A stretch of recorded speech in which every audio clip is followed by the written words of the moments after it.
Millions of women, mainly from Africa and Asia, work as domestic servants in the Middle East. But many face harsh conditions and are trapped in what's seen as a brutal form of modern-day slavery. Under a system known as kafala, their passports are confiscated and they're bound to their employer, risking punishment or imprisonment if they try to get out.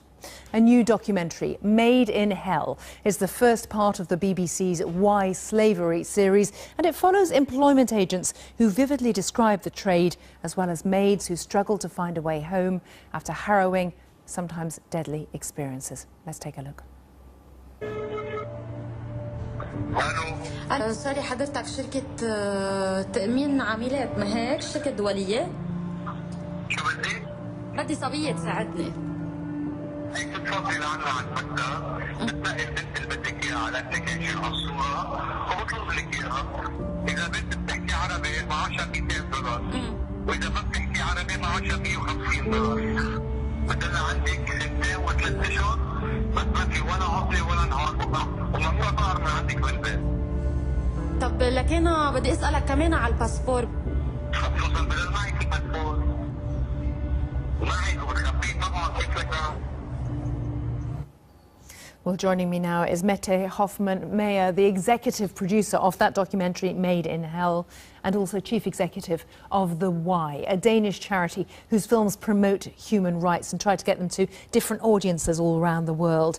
We saw there something of the work of the agents, the middlemen, and you've got some extraordinary access there. Yeah, we've been working hard. The filmmaker Søren Klovborg has worked for 4 years to get that access and tried here and there, but it is extraordinary what we see and what we hear.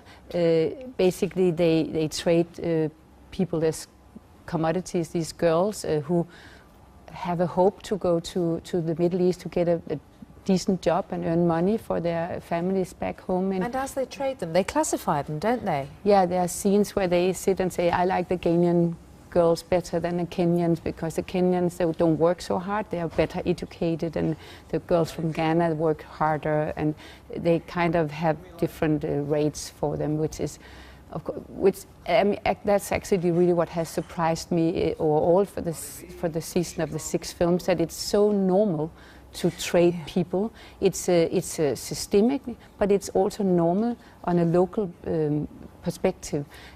And these they call themselves recruiting agents. I don't really think they see it as something wrong. That's just the way of the world. That's the way the world is. And Maha also says at some point that there's no human rights in the Middle East, and obviously we know that goes for many places in the world. Yeah, we can talk about you know, this kind of modern slavery as a global system, but particularly in the Middle East, particularly in the Gulf, this just seems to be accepted. These are largely women who are invisible but useful.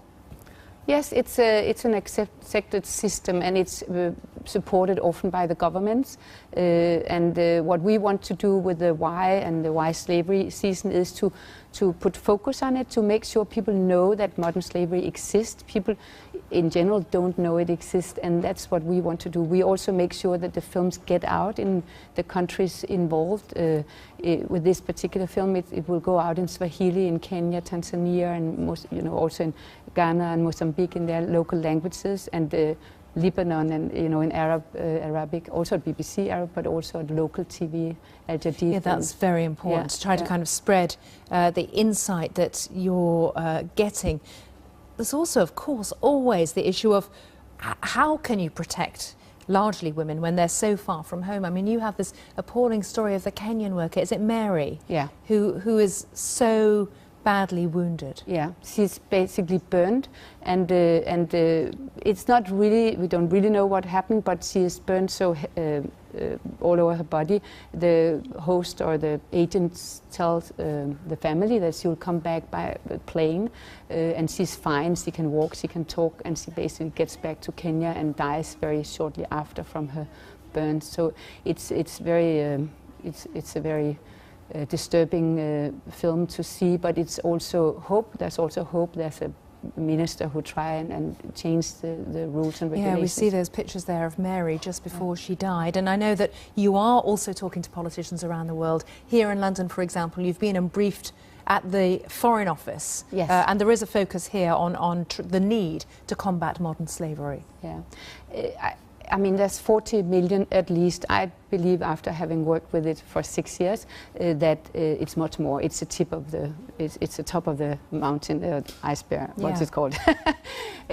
But I think it's many more. It's very systemic, and we try and we also had a screening at the EU. We launched at the UN General Assembly, where we show clips from also the other films selling children in India, where the Indian government themselves reckon that they have between 15 and 30 million children being bought and sold for work in very, very bad conditions.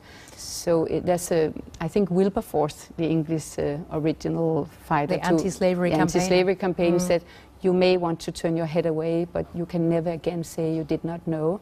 And that's what we try to do. That is the point of your work here. Yeah. Mette Hoffmann-Meyer, we have to leave it there, but thank you so much. And just to tell our viewers, you can see Mette's full documentary, Maid in Hell, over the weekend here on BBC World News. And that's the first of 5 documentaries from the BBC's Why Slavery series.